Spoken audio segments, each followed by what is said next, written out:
Hello and welcome to the Happy Horror Time podcast. I'm Tim Murdoch. And I'm Matt Emmert, and we have quite the holiday horror-filled treat in store for listeners today as our special guest played Lee, the feisty, no-shit-taking older sister in the 2006 remake of Black Christmas. The first remake, not the second one. Horror fans will also remember her as the ill-fated Ms. Luton in the original Final Destination, who ironically ended up dying in a much scarier way than the plane crash she was saved from. We are such big fans of this actress and so happy to welcome to the podcast, Kristen Cloke. Woo! Thank you. Hi, how are you doing today? I'm doing okay. How are you guys doing? Thank you so much for being here. Great. We're excited. It's the holidays. We're in season. Yeah. So we're just going to jump right in. And I wanted to know, what was it like? What was your start like getting into the business for you? Did you always know you wanted to be an actor, like growing up? I always did. I always did that. I was like the kid who my grandparents had bamboo in their backyard. They had like an overgrown backyard in the valley and here in Los Angeles. And I would like staple plates to the top and put faces on them and do all the parts. And I was the girl who had all the choreography down for Grease. You had no time, that you had to be there. And I was going to get you, get the show going and, choreograph the whole thing. I was that girl in the neighborhood. Like, oh God, Kristen's coming. Same thing with Tim. Well, I love Grease. But I also love Grease too. I love both of them. I know. Well, Michelle Pfeiffer, right? Yes. I thought she was a beautiful singer. Yeah, you know what? I don't remember Grease 2 as well. It had that song Cool Rider, which is like a earworm, right? Like if you ever hear that song, you're like, oh no, I have Cool Rider stuck in my head, right? I can't name one song from Grease 2. It's okay. I mean, I know everything about Grease, but he loves Grease 2. So it's always like Grease 2. And I'm like, what? And so growing up, did you like horror films? Were horror films on your radar or any film make an impact on you?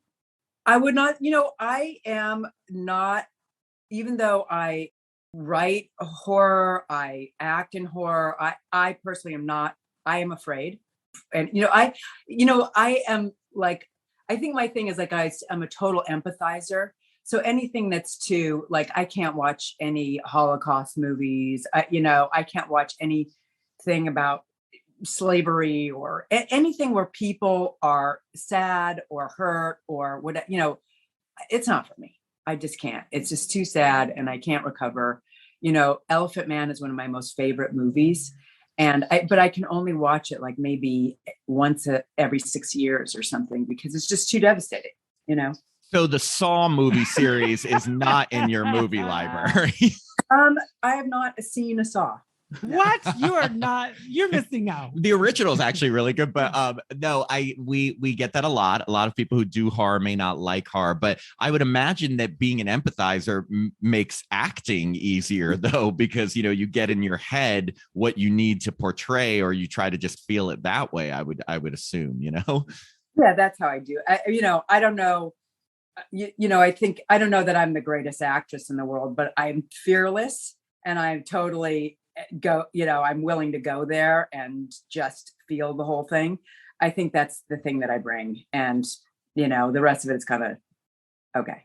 Well, we will get into that because we are big fans of your performances in some of these movies that we love. But before we even get into Final Destination or Black Christmas, we were going through your resume and saw that you've guest starred on a ton of our favorite 80s and 90s TV shows, like Cheers, Mad About You, Quantum Leap, X-Files, Doogie Howser. Do you have a favorite of all these TV shows you were on and any memories that stand out from any of them? Well, I mean, the X-Files was written for me by Glenn. So of course, and it's such a love letter. It's such a personal show for us. Mm-hmm. So obviously that is a favorite, that's my sentimental favorite, but that's how I earned a living as an actor. I was really afraid to, there's a lot of schlocky stuff, and a lot of the stuff that I went up for in series was like stuff where I was gonna, play the, like the girl, in the tight outfit with the thing. And I just didn't want to be known for that. I wanted to have a longer career. I wanted to be able to do other stuff than just that. So it was okay to do that in guest spots because no one would ever remember it unless it was something kind of like Cheers, you know. So I did a lot of that in order to earn a living without having to commit to a show where I just did that every week, which was probably stupid. Whatever. So yeah, I had a lot of those. I had a lot of those. You know, Cheers, of course, I did that in its last season. So I feel really, and it was a fun part, not unlike the X-Files. I mean, that character was kind of two people.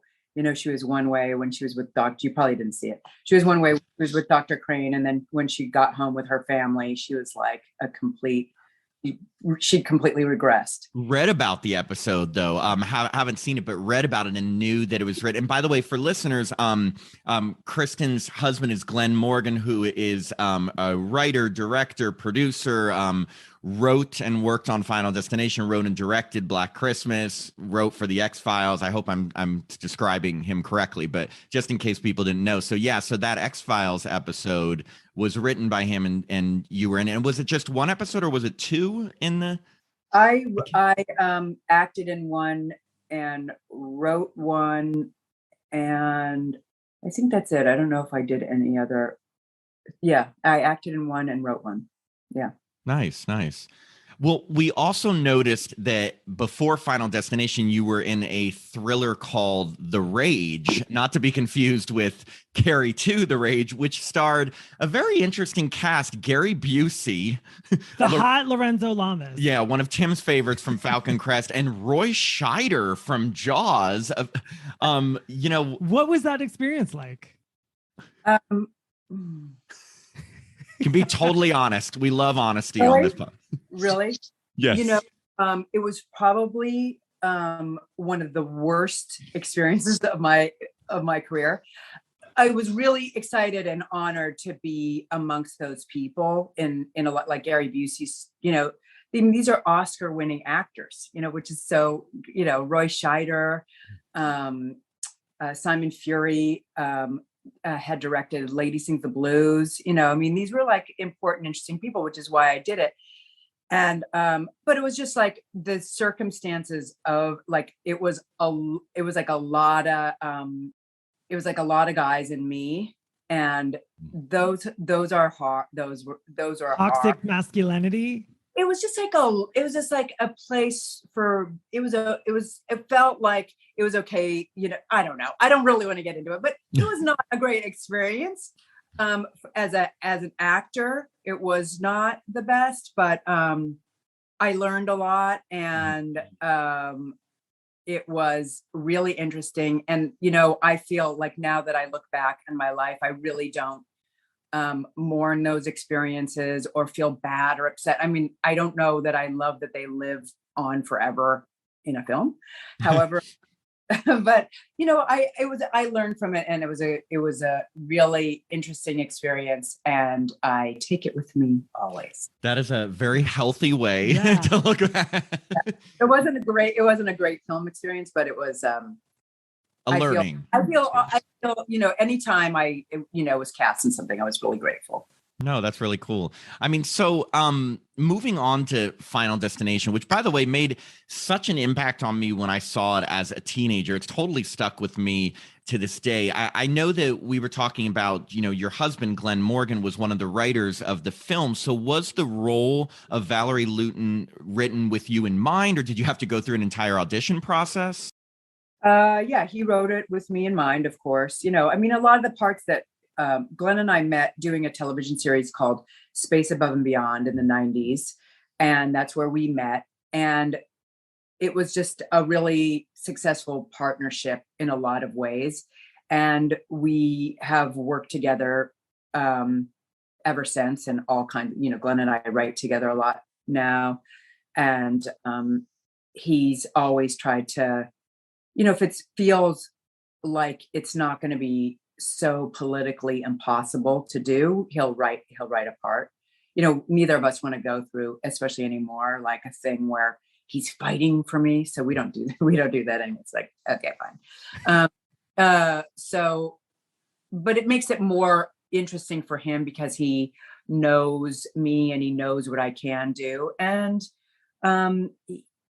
I think the fun part, the thing that I like most about that character in that movie is that she is very much the emotional chorus. She kind of leads the audience to let them know how to feel about what's going on, or she lends a kind of an emotional energy to that movie that maybe wouldn't have been there without that kind of the teacher's perspective of, my life is, I'm older than you, I'm in a different space in my life. Those kids are kind of like, wow, all these kids are dying. You know what I mean? She's like, what I mean? So I like that. And I think that Glenn understood the need for that. So, he did write it for me. Yeah. Well, and this is going to be me gushing for a sec because I just have to say this, but we both have seen Final Destination a ton of times, and just to speak to your point before, and although I think the cast as a whole did an incredible job, like one thing that always bugged me was that I felt like some of the characters didn't come across as traumatized as I feel like people really would be if, like, A, they had just narrowly survived a plane crash, and B, they kept witnessing their friends die. Except when it comes to your character, like your portrayal of fear and shock and grief in this film, it's just so raw and it's so real. And I promise I'm not just saying this to you because you're our guest, but really, like, you did an incredible job in this film, and like your emotions are the ones that really felt genuine. So I just had to say that. That's really, really kind. Thank you so much. That is the role that I was meant to play there. And that's how, I think that I really enjoy the part of, servicing the script and helping.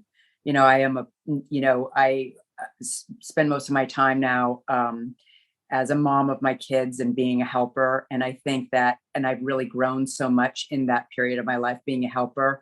And I think that, I really have enjoyed that about my collaboration with Glenn and Jim at the time, Jim Wong, who was his partner at the time, of, how am I servicing your vision and helping. And I think that was a way in which I could help the script to bring that there. So I appreciate that you acknowledge that. Yeah, I mean, and we have to obviously talk about the opening plane crash scene, because how did you go from I don't know if it was even filmed on a real plane or if it was a set, or like, how do you go from your emotions being from like 0 to 10? Like, yeah, how was that entire thing? Well, maybe we should, because we have because we have so many questions about the plane crash scene. But first, like, where and how was that scene filmed? It was shot on a big plane set, and it was on a gimbal. So, we did rock, if I remember correctly.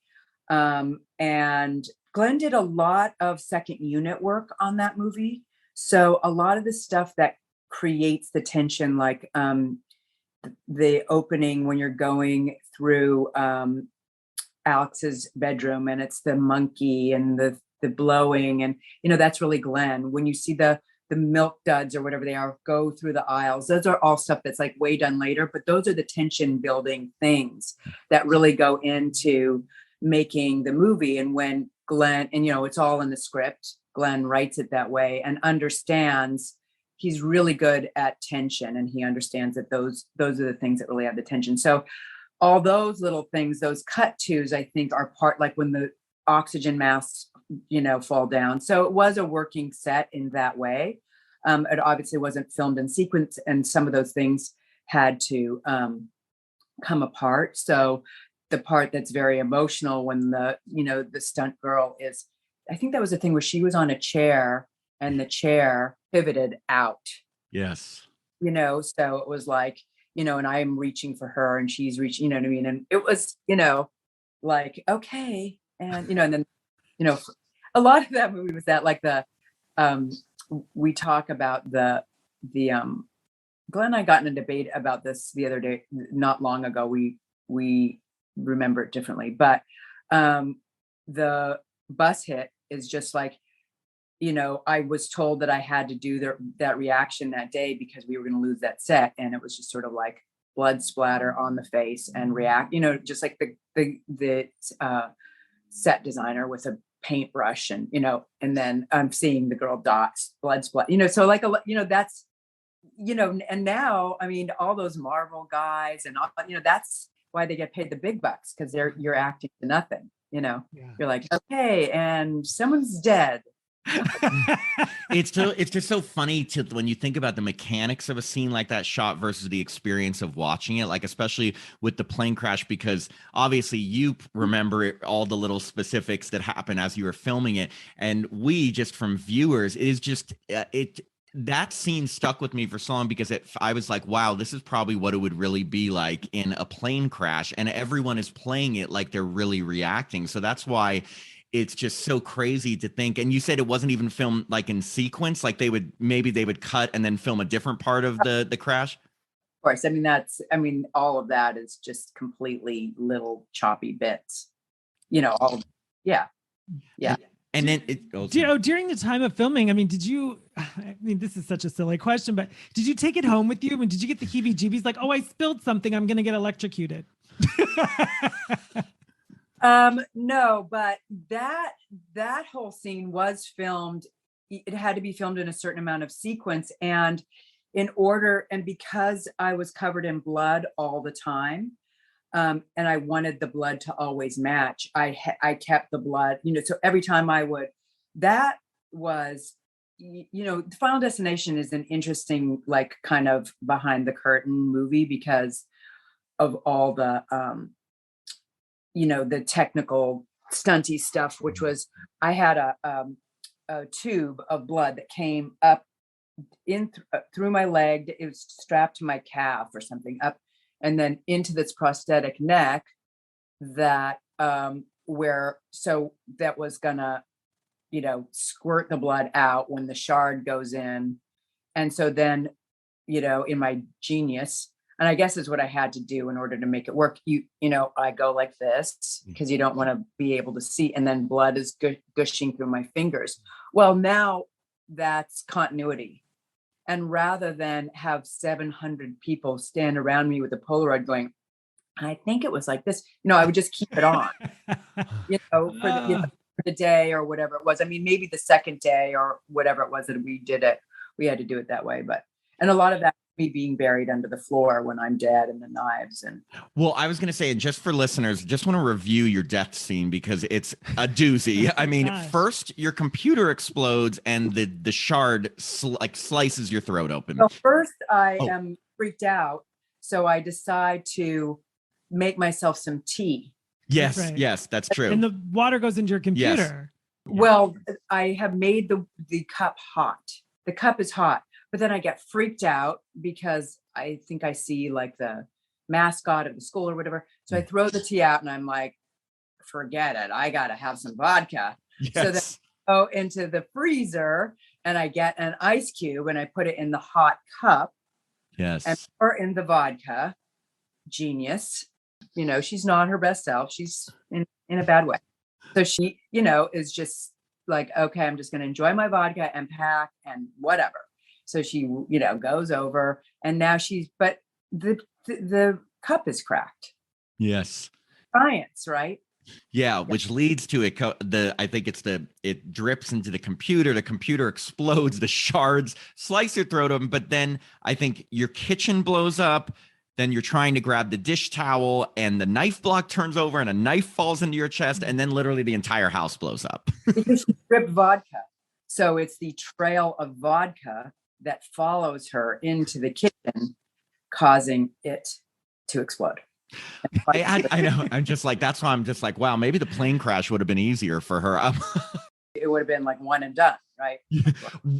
So you were talking about some of the tricks of filming it, but because it was so complicated, like how long did that entire scene take, and how close were you to like some of the flames or any of the explosions or anything? I was buried under the floor. I don't remember how long it took, a couple days, I guess. And the funniest part was being, you know, they built a body for me that sat on top of the floor. I was under the floor. My head was on top, and the prosthetic neck connected me to the prosthetic body, which took the knives, right? So it's like me laying there. I believe that I had worked with the crew on something, a lot of the crew members I knew, and, you know, it's like they're just stepping over my head, you know, while I'm laying there. you know. So it was just sort of like, you become family with your crew, and they're just like, oh, don't kick Kristen in the face today, Hi guys. So it was like that, and it took a couple days. And was there fire? Probably not too much fire. Glenn and I had already worked together when we worked on Space Above and Beyond. That was a show about being in the military. And I was lit on fire a couple times on that show. Gosh. So you were a seasoned expert. I was already pretty used to being lit on fire. So. So when the movie was all done and wrapped, and was the first time you seeing it was on the big screen? Was there a red carpet premiere or? There was a red carpet premiere. I had seen it a lot because I was married.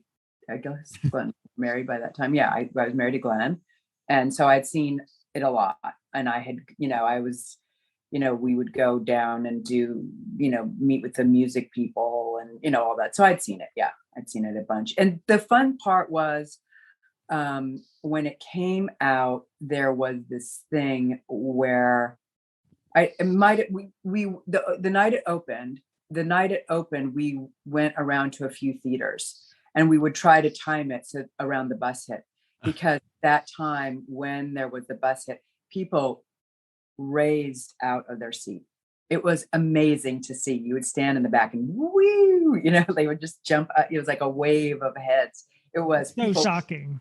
I think that scene, that and the plane crash are on a bunch of horror lists for most shocking scene or most scary disaster scene. So I don't even remember when I first saw the bus. I mean, I know I was completely shocked, and it's funny. I can't imagine. So you got to watch audience reactions. That's amazing. That was fun. Then Glenn also worked on the third one. Did you see the second or the fourth or the fifth, or did you have any interest in seeing the other ones or? We went to the premiere, I think, of the second one, which was done really well. We all really liked that one. And then the third one, I think in the DVD, I think I do a voiceover in the DVD package. I think that's right. And then the third one, I had kids. So you brought them. Nice family-friendly movie. Yeah, we went up there when it was filming. I remember that. Or maybe I just had my son, and maybe I was pregnant with my daughter. I can't remember. Yeah, because I think that's what happened. Yeah. Do you think, personally, you and Glenn, do you think there'll be any more Final Destination films? And do you think Glenn and James Wan would ever work on another one?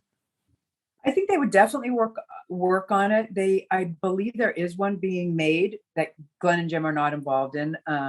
Craig Perry is still one of the executive producers of those movies, and he kind of is the person who puts them together. And I believe they're writing one or something. I think there is one being done, but don't quote me. I'm not positive. I'm not involved in it, so I don't know. But that speaks to how much the series has endured, I mean, I know, to be honest, I feel like the first one still has something that the others don't have, with just the genuine fear created in just everything. Like you were saying, all the little moments that all predict different, deaths, and the little things like the alarm clock showing 180, or the little things you see in the background are just so good. And I know in kind of the most recent ones, it's all about Matt and I watched it recently, and it was the first time in a while that the movie stayed with me for a good hour. I was really careful of everything I was doing, so I wouldn't end up stabbed and my house blowing up. Yeah, we put in vodka. We put a mug full of vodka over our. Throw it out. Poor Miss Luton. Yeah. So shifting gears, moving on to 2006, the Black Christmas remake. So you starred in this film with a ton of actresses who were all playing sorority girls, like Katie Cassidy, Lacey Chabert, Mary Elizabeth Winstead, Michelle Trachtenberg. So I have to know, what was it like working day in and day out with all of those young actresses? Did everyone get along, and who did you end up bonding with the most? I love them. It was fun. They were sweet. They were all lovely, lovely girls, and I enjoyed working with them. And it was one of Katie's I remember it was like one of her earlier things. So it was like she was kind of a sponge and totally willing to learn. And she was a sweet. They were all just sweet kids. I have no idea what they're like. Mary, we're still in touch with every once in a while. I haven't talked to her in years and years and years and years, but she sort of became a friend. Glenn, because she had worked in Final Destination 3. Yeah, she's in that one. The roller coaster. The roller coaster, yes. Yeah, Mary's a great actress, and you could just see at that time that she was just going to be really big. She's just, very lovely person and a great actress. Yeah. Andrea Martin was like, what a total star, like totally starstruck, loved her better than you could ever imagine. She's just like a really amazing, dedicated, brilliant, funny, lovely. She's everything that you want her to be. So don't worry. I love that she was in the movie, and I was just curious, like, did Margot Kidder and Olivia Hussey not interested? Because I love that you got Andrea Martin. Yeah, it's such a great. Cool. Just for listeners, Andrea Martin played Phyllis in the original Black Christmas, so it was like a nice little homage to that she ended up playing the house mother in the remake. But the other two main, Margot Kidder and Olivia Hussey, were they ever considered to have little roles, or was it just Andrea Martin? Glenn is a huge SCTV fan. He's a big Andrea Martin fan anyway. I mean, I think that both of us would like release a vein in order to work with Martin Short. Like we just love them. Yeah. I am Martin Short. I love Martin Short. I would watch anything. And that show that he does with Steve Martin is really good, by the way. The Hulu one. They're podcast people, and there's a murder. Yes. Yeah. And I love Steve Martin. I mean, that's just like my geek thing. But I watched LA Story last night. It's still an awesome movie. Yeah. It was a really, really, really good script. I don't remember the movie that well, but I read for it at the time, and I remember it being a really great script. I really liked it. Oh, interesting little tidbit. I know. I don't really tell that. I don't know that anyone. It's everyone auditions for everything, so it's not like wow. Was it the role that Sarah Jessica Parker played? You read for that one? Probably. I don't. Sandy. Like I said, I know that I probably saw the movie. I don't remember it. I remember the script being really good and it being a really great part. But that's as much as I remember. But probably that's the part I auditioned for. Wow. But Sarah Jessica Parker was, she's a great actress, and she was a big, like a up and coming name at that time. She was part of that scene, and she was great in it. Never heard of her. Who is she? She's some lady. Just some girl. I also read, just in terms of like callbacks to the original Black Christmas, that Bob Clark, the director of the original, served as an executive producer on the remake. How involved was he in the film? Was he on set ever during filming? He did come. He did come. We did meet him, and Glenn had a nice relationship with him, and I think really, really, really wanted to make a movie that was an homage to the first one. Glenn loved the first one. He loved Christmas Story. He was a big Bob Clark fan, and Glenn was sad about how it ultimately the movie came out, because it was really taken over by Bob Weinstein and those like Saw, and kind of like those I can't remember, those torture porn. Yeah, that was really popular at the time. And so you were making this kind of cute movie about a sorority, and then it turned into like, oh, let's make it torture porn. And Glenn was like, I don't want to do, he hates that. I mean, he just is like not about that at all. And so my character originally lives. Lee lives. It was shot. It was a great ending, a great homage to the original, spooky, cool, sweet. And it just turned into just a bloodbath, murder, blood, add more blood. If there's any more blood let's get it in there, kind of thing. Well, that's, I mean, we have questions about that. And that's one of the big things I wanted to ask you about, to see what you can tell us about, because, I've read there was a lot of tension between Glenn and the Weinsteins during filming, that they like insisted that it be much gorier, like you're saying, that they changed the ending, like you were saying, and that even demanded like additional footage be shot that was just for TV spots. And how much of the film would you say was changed by the Weinsteins? Like, are there any major plot points or scenes you can think of that like they just completely either nixed or completely added just because they wanted it to be a certain way? Well, for sure, the ending, and just making sure that there was like a lot of, bloody stuff, and Glenn was trying to, it was like I kind of remember there being some like negotiating, like I'll add this if I don't have to lose that kind of thing. And the movie that they Scream is like, I think that Bob Weinstein really wanted it to be Scream meets like torture porn stuff, and that was like, and the movie was kind of already made in a lot of ways, it was already, everybody was on board with it. And the company 2929 was just sort of like, just do whatever. They made the deal with the Weinsteins after they, I don't remember if we had already shot it, or we were shooting it, or we were just, or maybe it was just before we were about to shoot. And Glenn knew that it would just become a completely other thing. And at that time, it was very difficult to go up against the Weinsteins. You would not do that, and it was, and Glenn, put himself at some risk by, saying to, having like actual arguments with Bob Weinstein, and knew that he was taking a risk in doing it, but he tried to fight for what he wanted. And, obviously you're not going to win that. Well, it's my favorite out of all three Black Christmases, and I saw it 5 times in the opening weekend. So touched. Yeah, I feel like it has a little like a cult following, right? Oh my gosh, I love it. Here's the thing: I know I'm wearing a shirt for the original right now. I'll show you. I love both the original and the remake. I mean, the remake is very different. It's more kind of like fun versus like the suspense of the original. But it's so funny because I almost feel like I can see what your husband was thinking and wanting to make a true like homage to the original, and not because it was never all about the gore. It was about just that true tension, just like with Final Destination. But one thing, and you mentioned this already, but one thing that always upset me is that why wasn't Oliver Hudson shirtless? Just kidding. It was fun. I really liked working with him. He was totally lovely too. I really liked him. They were a bunch of really, really great kids. They're like full grown adult people with families now, but to me that, they were younger than I was.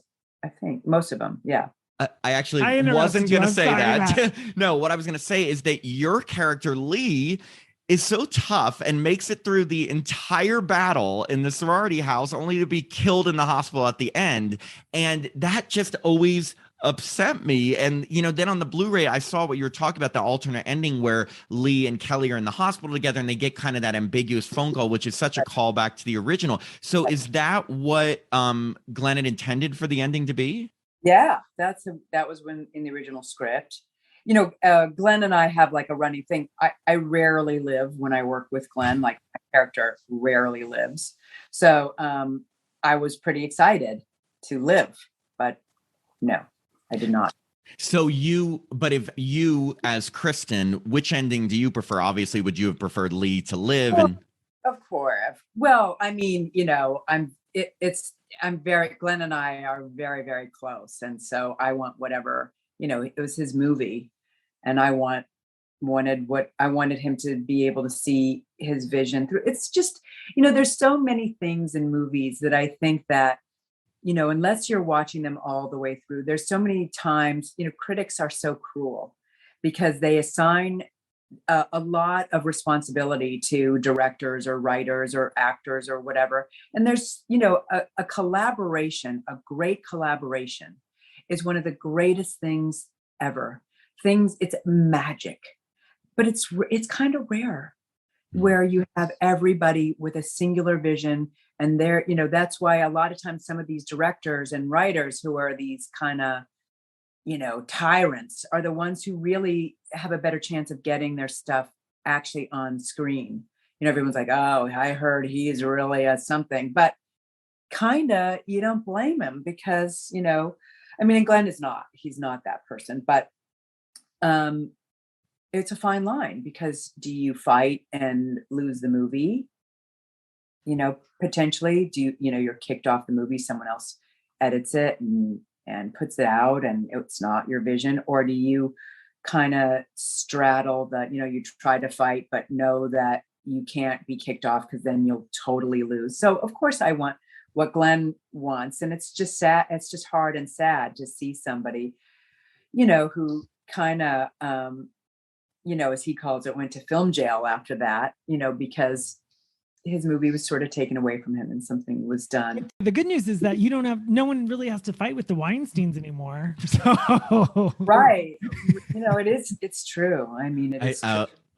I wish, and I wonder if they ever thought about, I mean, I know there's the Blu-ray of Black Christmas 2006, but I wonder if Glenn could ever put together only the scenes that he, like make a director's cut that is like the tame version, or if that could even happen, with the ending. Yeah, I don't know if it could happen. I don't remember how much of it was just sort of like, shot to appease them along the way, that he would shoot it maybe like two ways, like, oh, this one with, so bloody and this one, or, whatever the deals that he was trying to make along the way in order to not lose complete control of the movie. I remember there was a lot of that. So, or like those promo shots that had to be Glenn, didn't want to do it. And I was like, well, if you direct it, at least it will be you directing it, So it was like he had to do these things that he totally didn't believe in, but it's a negotiation. I'm sensing, or I'm going to assume that Glenn probably wasn't in favor of the scene where Billy is literally putting the cookie pieces into his dead mother's back and ripping pieces of skin out of her. Or maybe that was. Maybe that's that. Well, I know he did the cookie. I mean, but that was like that part was like the extent of the gore, but then it became a lot of torture porn stuff. I don't remember.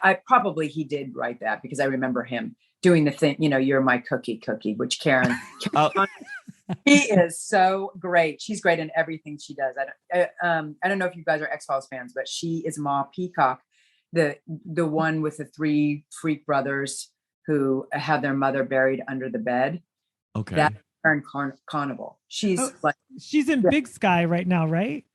I think I don't know, but she does a lot. She's Canadian. She does a lot of stuff in Canada. And it's because you're right, like the cookie scene, but then I think wasn't that based off of, I feel like there was a serial killer that Kemp, or is it Dahmer?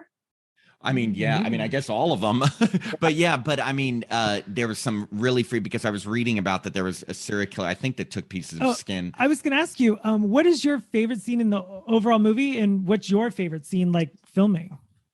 In Black Christmas? Yes. I think that anytime that I got to be in the presence of Andrea Martin, it felt like, oh my God, this is a living legend. This is one of the more talented people I'm ever going to meet in my life. And just, feeling so grateful to, work with her, be in her presence. I'm sure anything that I did with her, and just, I also really like those things where, I'm challenged to, really show myself, like, the reaction of my sister dying up in the, that's just me and the crew, there's nobody there. So, working all by myself in something like that. And that is really challenging. So those things are always, to be able to find the place all by yourself, or you're just reacting to kind of nothing. And it's just you and the crew working together, and their support and spirit gets you through. They really want it to be, if you have a good rapport with the crew, they're hoping that it goes okay for you, and they make that special and nice for you. And somebody brings you something to drink after you've just spent your whole life force, you know what I mean? And those kinds of things, those memories where you're having genuine experiences with with artists and people that you're collaborating with, in front of and behind the cameras. Those are always great. And just so you know, like Tim was saying, like these two movies, Final Destination and Black Christmas, like these are two movies we both absolutely thoroughly enjoy. And your performance, I mean, the reason we wanted to talk to you is because your performance really among all really stood out to us in both of these films. Like we truly believe that, like, such a great performance, such fun movies, very different movies, but like just two movies that really, as horror fans, have really been such big parts of our lives. We watch Black Christmas 2006 every year. Final Destination still terrifies me every time I'm going to go on a plane, and your character always stands out in both of these films. So like we truly are really honored to be able to chat with you. Yeah, really, really nice. That means like I'm going to take that with me and hold it. So no, it's really, really nice of you to say that. Really, it's really touching. Thank you. Of course. We just have a couple wrap-up questions. Well, I have a question that's not on our list. Do you watch it? I mean, have your kids seen Black Christmas? I don't know if they've seen it. It was funny. We were out with a friend who is the age of my eldest daughter. She's close to 30, but she's Glenn had worked with her on the Twilight Zone, and she's since moved here. She's originally from England, and so we've sort of adopted her. And so we were out with her last night, and she said she had watched Final Destination and said, now that she and I are close, it's very difficult for her to watch it. And because I do always play the crying lady, as we call it here at my house, it's hard. I think it's hard for them. It's scary, and they don't want to see me dying and sad. It's I mean, we kind of can see it as funny or whatever. We're very detached from it because you made it. Yeah, but I think for the kids, all of our, all four of our kids, and our oldest daughter, my stepdaughter, is like a total horror. She's like, she's one of those people, like it's Halloween all year long kind of people. It's like us. Yeah.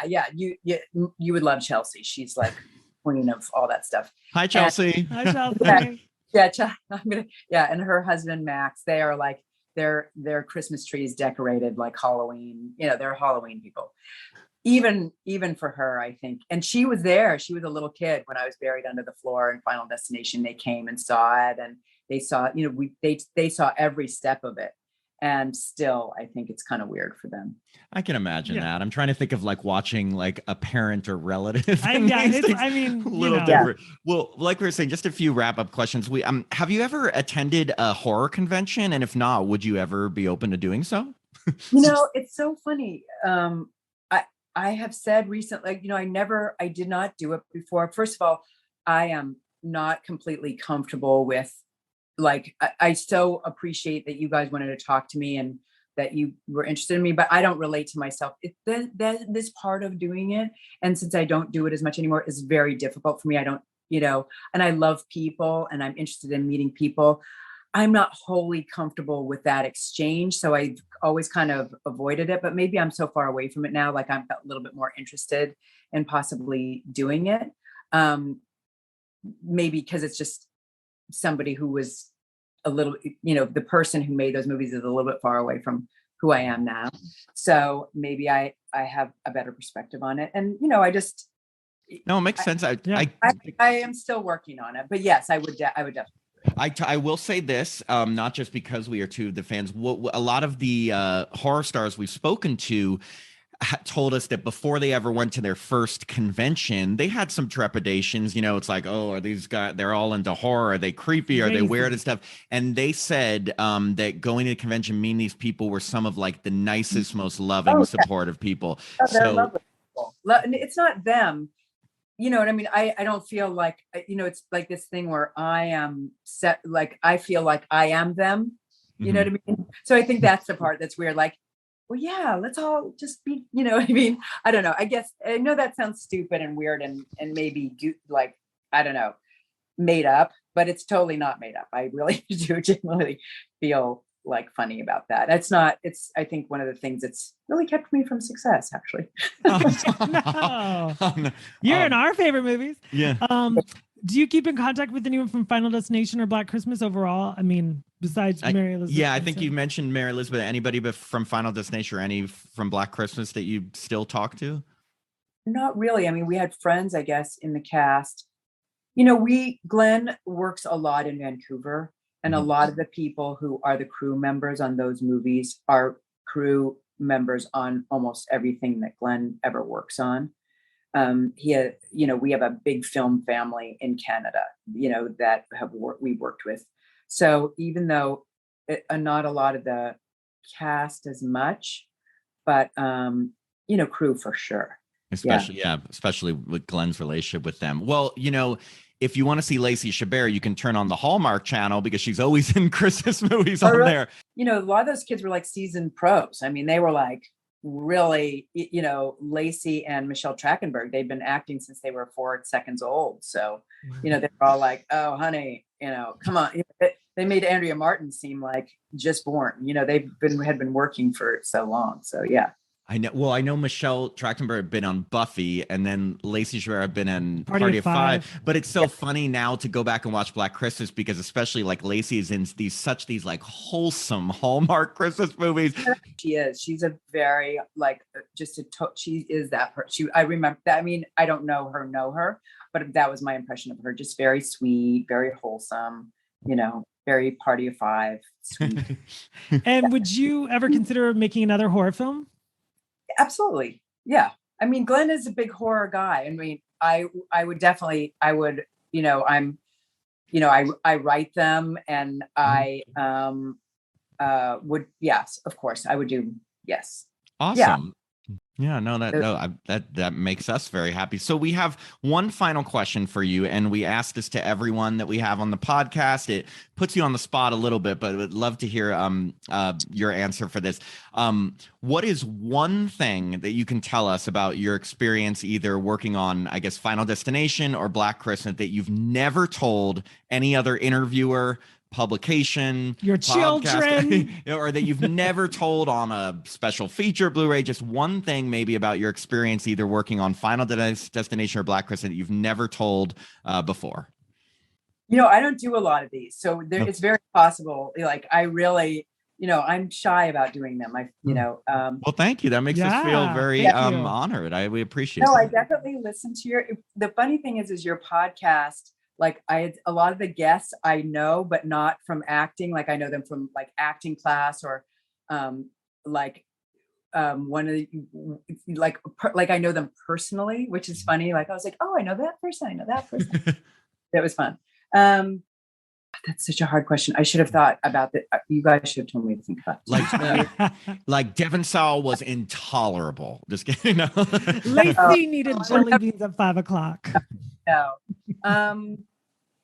I maybe the thing that maybe nobody knows is like more of the private stuff. Like, Glenn and I are married.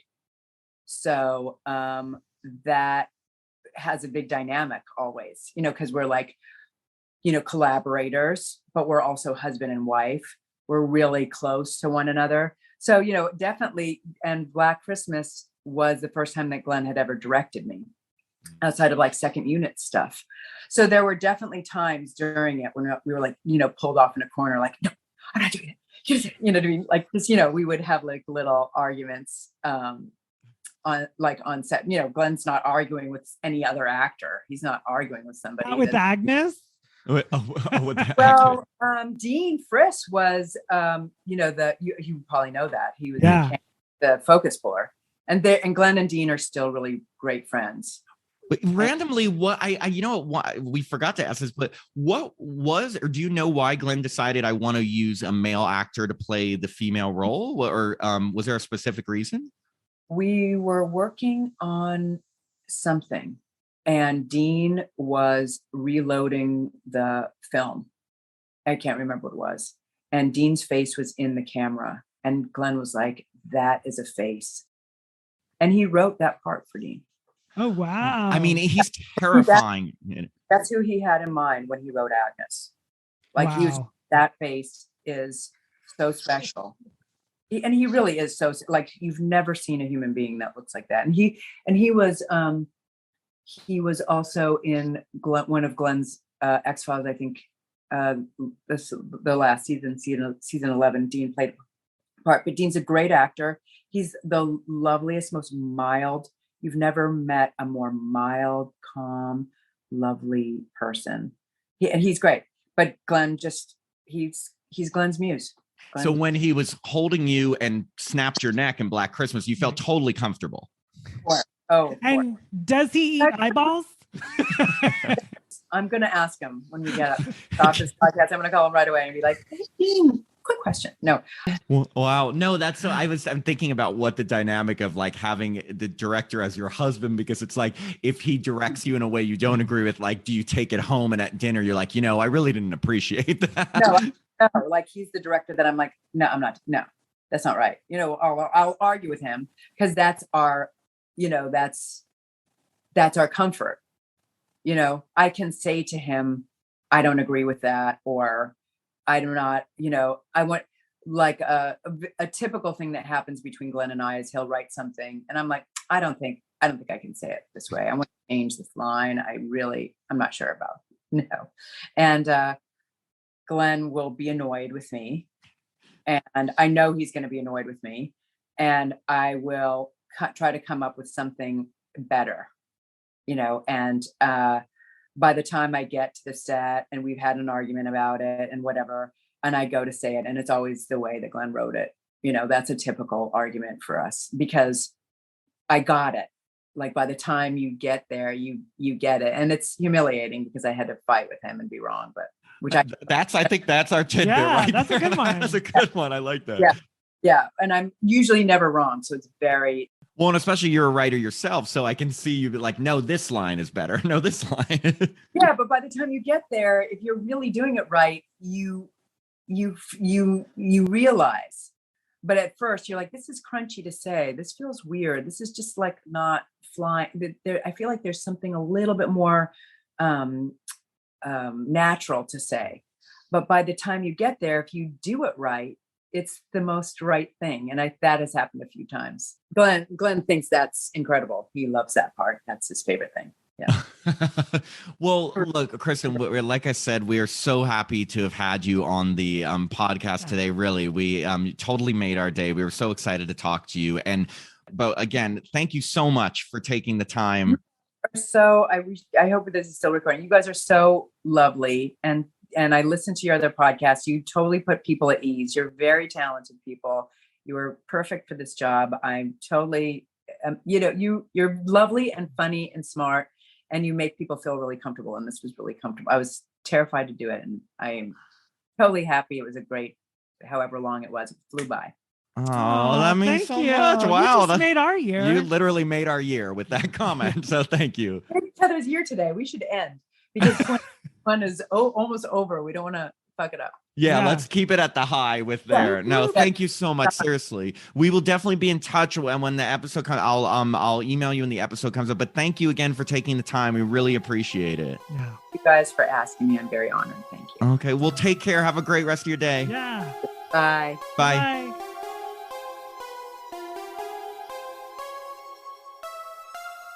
We hope you enjoyed this episode of Happy Horror Time. This podcast is hosted by Matt Emmer and myself, Tim Murdoch. It's co-produced and edited by Jacob Randall. We release episodes every Sunday, switching off between reviewing recently released horror films and interviewing horror stars and insiders. And we have a ton of fun along the way. You can stream all our episodes directly from our website, happyhorrortime.com, or wherever you listen to your podcast. And make sure to follow all our social media pages on Facebook, Instagram, and Twitter at Happy Horror Time. If you'd like to support this podcast, please sign up to be a patron at patreon.com/happyhorrortime.